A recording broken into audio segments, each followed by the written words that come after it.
Welcome to the One Person Business Podcast. I'm one of your hosts, Carly Reese. And I'm Joe Rando. So Joe, what I wanted to do today, is that we often get questions in our community about writing, whether it's for proposals or for their content or business plan, yada, yada, yada. I also just with all the research we do for solopreneurs across the web, writing continues to be something that comes up for one-person business owners. So we figured we'd get a writer on here today to talk about it. Today we have Sarah Sypniewski. She is a writer, editor, and empire expander with 25 years of experience across various fields. I'm so excited for this next little tidbit I'm going to talk about because everybody knows these books. Her clients include publishing giant John Wiley & Sons, for whom she writes and edits books for the Four Dummies series. We've all seen the Four Dummies. She is part of that. Not one of them, but part of the writers for them. She also has worked for hedge fund managers and even celebrity hairstylists. She specializes in working with fellow creative solopreneurs who might consider themselves the square pegs and the round holes. She helps them share their ideas so they touch hearts and change minds, engage their communities, and expand their businesses in visionary and innovative ways. Now, just to put a dollar to everything we're talking about, with authenticity and warmth at the forefront, she has secured her clients over $30 million in deals and opportunities. She believes everyone has a story, and her mission is to help them tell it. So, Sarah, welcome to the show. Thanks very much. I'm happy to be here. We are Hi, so Sarah. excited. And I just need to start with the elephant in the room. It's what everybody's talking about. It's the thing that we're wondering, are writers even relevant anymore? Do we even need them? Let's talk about AI. How has the role of the writer changed, and how do writers even stay relevant, and why does hiring a real writer still matter? Okay, so AI, and I speak for myself. I could throw in a little bit of, industry trends and opinions, but for the most part, I truly believe that AI is a great tool for every industry, and it's here to stay. And we need to learn how to use it ethically, responsibly, and efficiently. And the same goes for writing. Now, I think what's freaking out a lot of people is, even though AI has been around, really technically since like the 1950s with automation on the assembly lines and all that stuff, we've been working side by side for years with robots. But what has people, I think, concerned now is the fact that AI is now into the creative fields, such as acting, such as designing, and now writing. The way I feel about it is writers are absolutely still relevant, and actually more than ever, because if you have played around with a platform such as, well, I probably shouldn't name any brand names, but if you play around with any AI platforms, you might notice that they're great at generating ideas and some beginning copy, but a lot of it doesn't make sense, or a lot of it sounds like a robot. And so where we writers can come in is say, hey, AI is cool. I'm glad you used it to generate your ideas, but now let's make sure it maintains your specific tone, your specific personality, and also that it's grammatically correct. I just find that from my experience of playing with ChatGPT, and I'll name it by name, it just reminds me of somebody that kind of knows how to write, but has a cocaine problem. And just goes off the deep end all the time with just using phrases that are just trite and comparisons that shift in the paragraph, comparing it to, going on an adventure, and then all of a sudden you're fishing, and then you're talking about, remodeling your house, and it just doesn't have that consistency. So somebody said that it was like hiring a kind of a mediocre person on Fiverr. Oh. Yeah. So that was and that was an AI expert that was talking about that, somebody that builds AI. Mm-hmm. So, I always know if delves isn't a sentence, it's AI. I feel like delves is throughout all ChatGPT stuff that I use. Hang on for 1 second, Carl. I got to change something. Okay. Oh, I was like, okay. I thought you were gonna sign off for a second and pause the podcast. No, I'm totally serious. I have some stuff I'm doing, and I ran it through AI just to get some feedback, and it threw the word delves in there. I'm not kidding you. Yeah, delves is everywhere. Okay. Delves and emojis. Then that's how you know it's AI. Oh my gosh. No, so many for sure. emojis and unnecessary bolding and asterisks. They love asterisks. Yeah. Yeah. So there's the cocaine that Yeah, that you're talking about, Joe. It is insane. I think that's a perfect example because there's lots of hyperbole, lots of jumping from topic to topic, and lots of like imagery that doesn't always like make sense. I'm so glad you clarified this because I actually haven't talked to a writer. Technically, I have like writing in my resume, but I haven't talked to a career writer about AI yet. So it's so cool to hear your take on it and that you're just like, we need to join it, but here's why you still need me. And on that note, I know I gave you a brief bio, but how did you become, I mean, you're a ghostwriter, copywriter, editor, blah, blah, blah, blah, blah. How did you fall into this role? Right. So, I don't know. I've been interested in writing for a long time. I mean, when I was thinking about this and trying to pinpoint where it all started, I mean, you have to go way, way, way back to 6th grade, you know? But I didn't become a professional writer until I had gone through college. I went into the nonprofit world actually for 10 years after college. And then I finally took the leap and decided I wanted to try writing because it's something that I really loved. I didn't have a plan. Okay. I just had this voice inside of me, this drive inside of me that said, look, if you don't try writing before you die, like you're going to regret it. And so in 2010, I left my 9-to-5 and I was like, okay, universe, I'm going to be a writer. I don't know how or why or what this is going to look like. And literally like a week later, John Wiley & Sons emailed and said, hey, and at the time, my now wife and I, we had a pet photography business. She's a photographer and we were doing pet photography and they contacted us. They wanted to do a pet photography for Dummies book and they wanted us to throw our hat in the ring. And so I said, well, funny enough, I just left my job to be a writer. I would love to put forward a proposal. You know, we got the contract. And after we did the book, they were so pleased with how we wrote it. Kim did the photography, I did the writing. And they said, hey, Sarah, we would love to have you come on board as an editor. You get the tone, you work well with people. What do you think about that? So I've been working with the Dummies people since then. And from there, I've met all these wonderful subject matter experts from across different fields. Because when you work for Dummies, you come on as an editor, right? They have all these experts and maybe they don't have time to write. They don't have, they can't grasp the skill set or they can't grasp the tone of the brand. And so they put me with them and we go off and we make a book. And so from there, I got into all these other fields. And then within the last 2 years, I really realized that who I'm best suited for are entrepreneurs and solopreneurs like me. I've had a dozen of other kinds of businesses, which are beyond the scope of this discussion. But I love working with people who are visionary, who are creative, who are innovative, and who are trying to do everything themselves. And I'm here to help them do that process. That's so great. I wanted to ask you that question and start with this because one, a lot of solopreneurs are writers. And so I wanted to hear your story and how you made it a career. But also for solopreneurs listening, you might be able to help them. So I wanted to give a little bit more of your background. But now that we have that foundation, I kind of just want to throw you those questions that I said I just pulled from our community, pulled from other solopreneur areas. So we could just get so much of this answered for people who own their own businesses. So just to kick things off, what common writing challenges do you find solopreneurs face and how can they overcome them? Okay. I'm really trying hard to make my answers concise, but I'm finding it challenging. So please feel free to jump in and cut me off when you need to.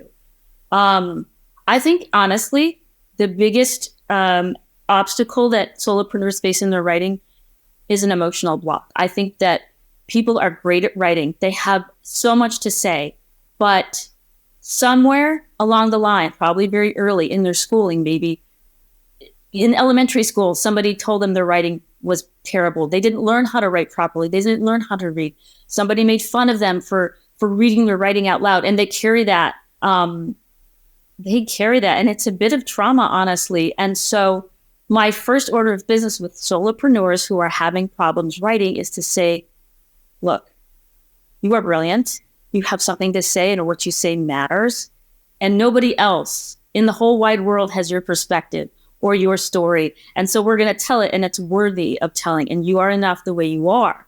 And so a lot of that we have to work through they'll sort of emotional mental blocks first. And once I give them permission to just express themselves freely without worrying about how it sounds, because I think people, especially solopreneurs, they don't want to look stupid, right? They want to appear to be an expert in their field. They want people to hire them. And if they make one little mistake on their website or the materials, it's all over. Well, no, it's not that serious.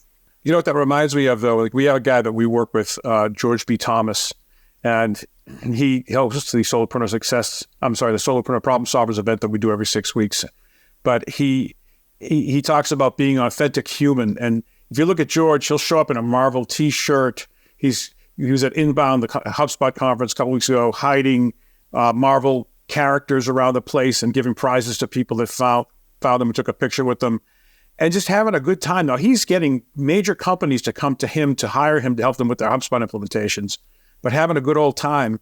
And so you're right on the money. I mean, it's just, you're dealing with people no matter what it is. And people really like knowing they're dealing with a human, not with a machine or a company. So yeah, good advice. Yeah. Yeah. So tying back into that, where everybody has their own story. You were saying being your authentic self, that comes with being a storyteller as well. What role does storytelling play in copywriting? And how do you help clients tell their stories better? Okay, so, as a marketing concept, copywriting is different from content, right? So copy is generally meant for sales, and it's meant to make your customer, client perform an action, whether that's sign up for more information or buy your product or service right there on the spot. And people purchase and make that click only from a place of emotion. They don't do it cognitively. Like, it kind of isn't counterintuitive. You think we go out there and we research prices, we do cost analysis before we even invest in some type of product or service. But that's not where we make these purchasing decisions from. People, humans, are touched in their heart, their pain points. We all know about pain points where, there's a need that is unfulfilled, that is activated when we read the right type of copy. So when you are writing copy, storytelling is very important. You want to put your reader, aka your potential client or customer, into that moment of pain, unfortunately, to show them that you can be the solution to their pain. So like, even if you look at my website, it's like a very small example, but I'm sure like many of us have the same type of thing where you give them a scenario, right? And you're writing in present tense and you're putting them as the main character of the story. It's a paragraph, 2 paragraphs, and it describes them in that very moment of pain and suffering and how you can get them out of it right away. So, compelling copy does have to absolutely be 100% story, and then at the end be a logistical solution that they can reach out and grab right away. So is that the best way that people can effectively convey their brand's message through their writing, is just storytelling? Or do you have any other tips for, like Joe and I, we've actually been struggling with this a little bit recently. The people we're trying to attract are solopreneurs who have created their business because it complements their lifestyle, not because they want to be millionaires by 12 p.m. in their pajamas type thing. And we realized that we haven't properly conveyed that in all of our messaging. And so what's the best way to do that? What's the best way to get that out there through writing? Not for us specifically, but in general. Yeah, I mean, I don't think all business writing is not copy. There's a lot of content. And in fact, your guest, Sarah Murray, was talking about this recently, about value-added content and no strings attached content that you can offer freely to the community as a way to help them improve something in their life. And I think that type of writing is absolutely needed. Social media writing is absolutely needed. I mean, copy is one thing to drive sales, but it's not all about sales. As you said, making millions of dollars is not on the docket for some of us. And what's more important to us is forging these connections and relationships. And if you don't have that type of writing at some point in your branding, then you're not going to have that connection, that real connection Joe was just talking about. Funny, quick story. I was just interviewed by Kevin Price, the Price of Business, and I dialed into the interview line, and he was finishing up a previous interview with Sarah Murray. Oh. So check out that podcast. Yeah. Hi, Sarah. We all know Sarah. Well, so something you've been noting is that there are different types of writing throughout your business.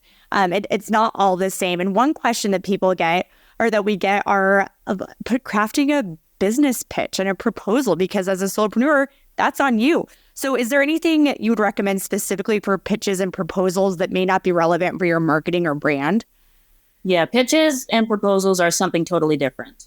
You're looking to write for a very specific audience, which are investors. And so you have to be concise and you have to be clear and you have to be really to the point. You do include a little bit of story, but it's not as flowery and emotional as it might be in the copy we've been talking about. In a business proposal, and this is actually something AI could be potentially good at, is helping you generate an outline for a business proposal. But you generally want to have a very clear statement of problem and solution right at the top. The solution is obviously your product or service. You want to talk about the value your specific product or service adds, and that will be in comparison to the rest of the market. Similar products, how is yours different? You want to talk about market research, and you want to talk about your potential trajectory and what you're going to do with the investment money should you get it, and what can the investors expect for ROI. And then talk about your method, talk about your business actual operation, not just the product or service, but actually how you operate behind the scenes to tell them, well, this is how we're going to succeed, and then at the end, of course, you plop in all of your financials. That's a part that I don't usually help people with, but you obviously want to include all your profit, loss, revenue streams, all of that stuff. It's pretty straightforward and you can get it done in, 5 pages of text and, a few addendums of numbers. But it's frightening to people. It's intimidating to people because a lot of us, I don't know, we don't come from business schools. Well, the hard part there, I think, is making it, it's that old, sorry for writing such a long letter, but I didn't have time to write a shorter one. It's like, I remember years ago, we were looking for venture capital for a startup I was in, and we produced a PowerPoint, and I'm pretty sure it was 45 slides.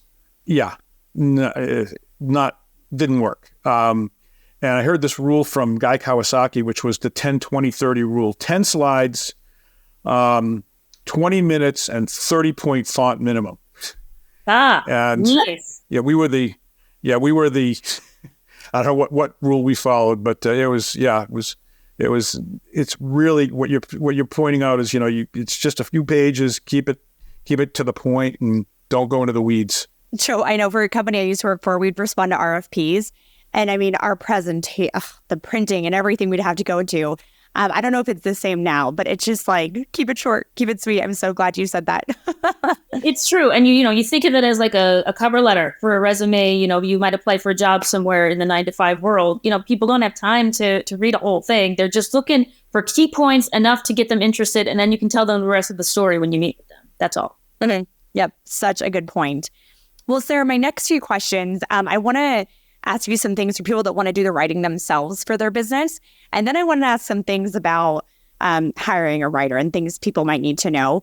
So for solopreneurs that want to do the writing on their own, do you have any recommendations on that, how they can improve their writing skills? Yes, read other people's websites and materials and take screenshots. Keep a file on your computer of all the things that you are responding to, things that you notice that are very polished or have the tone that you like, and practice. If you feel like you want to develop your own writing skills and they're not quite there yet, find a colleague, find somebody in this solopreneur community who you can be writing buddies with, someone who you trust and like, and who maybe is a little bit better than you that you feel at writing, and they can give you notes. Write a paragraph of copy or content that you think you want to use.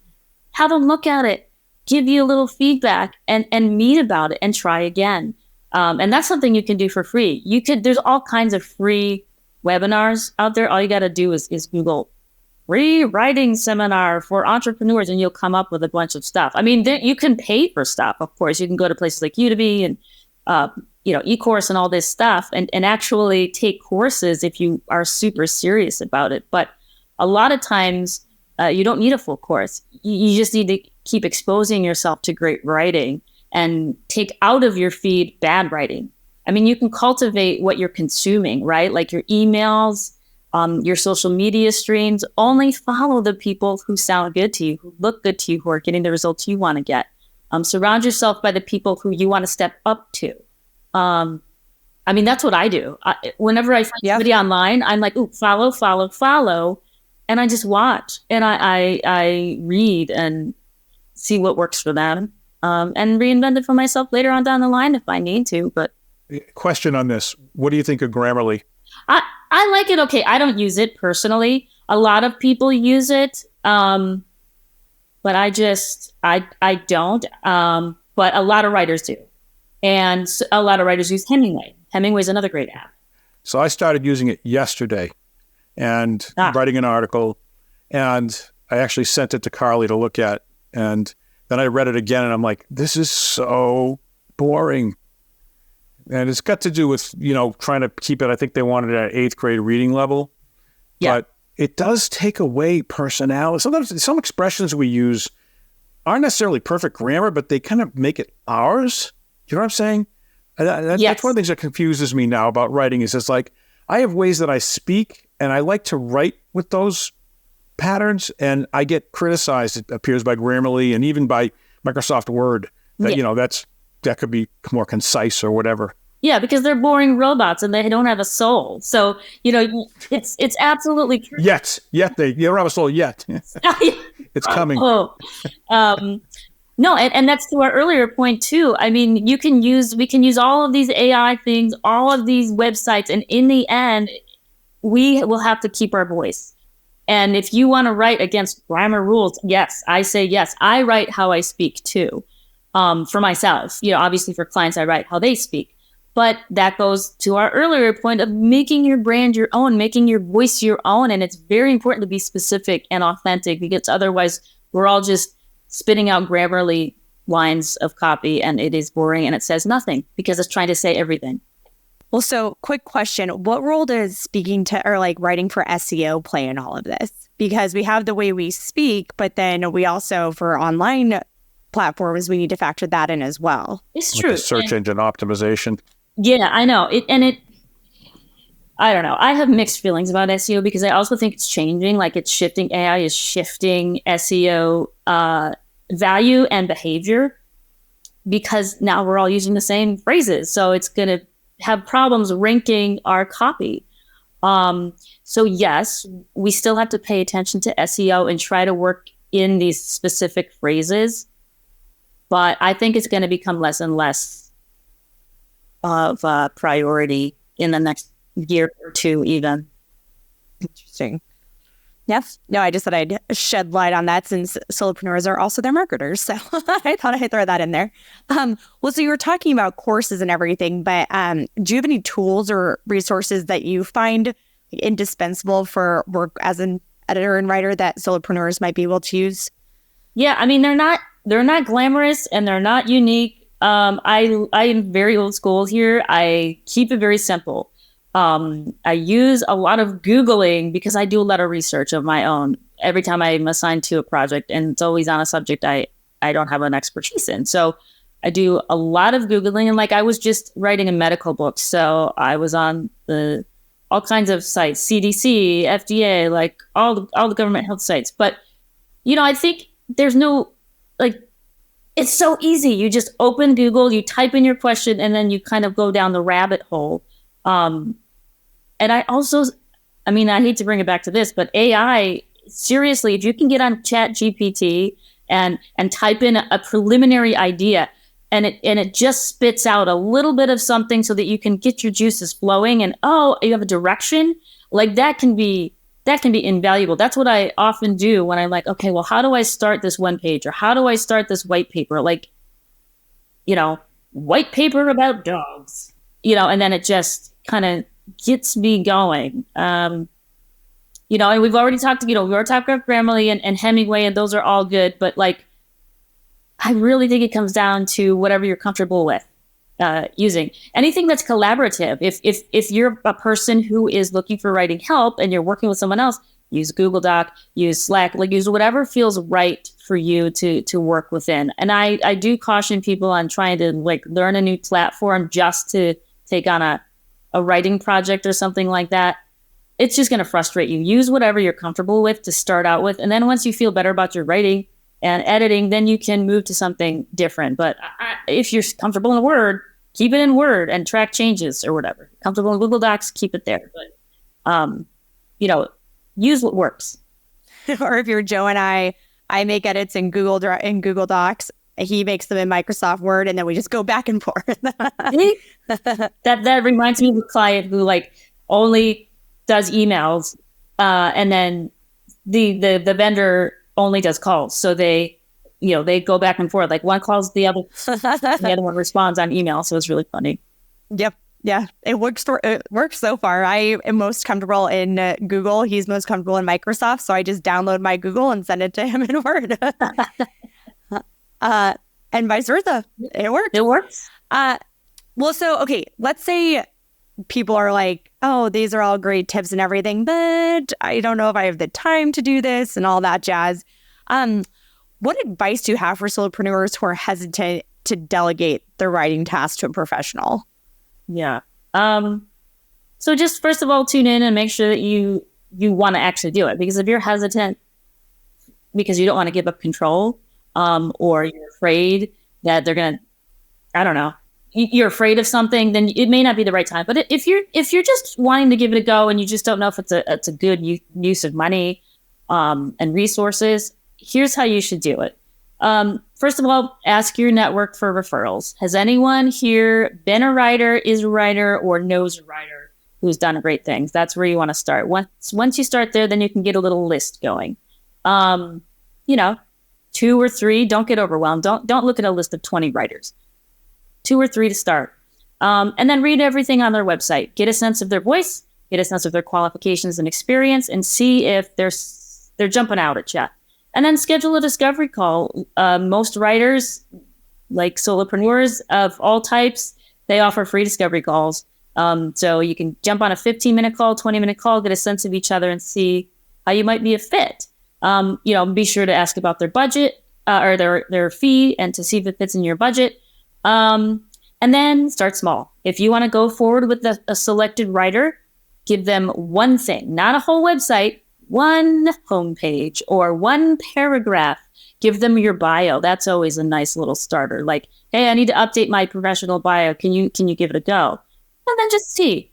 Or a one page. Can you make a one page about my business? That's another way to see how well they can take a lot of information, distill it down into the very basic components and make it into an engaging document. It will also give you insight into how they communicate, because they're going to have to ask you questions. So do they do that on email, or do they call you? Do they text you?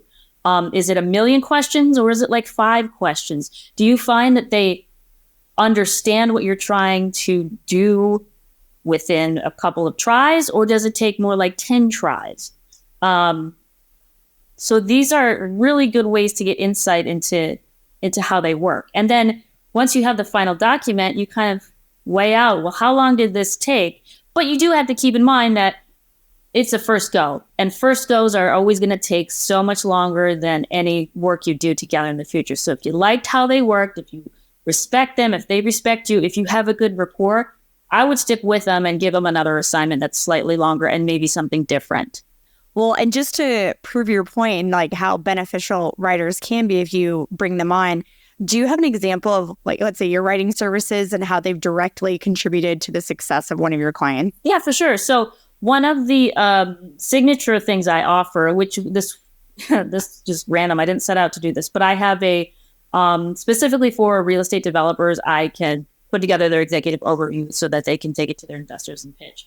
And so those are usually in the multi-millions of dollars. And I've done, I don't know, probably 25 of them. So I can easily get them, the 5 million seed capital that they need for their project. If you want to buy the real estate sector, one of my clients right now, he's on tour for his book that I edited for him.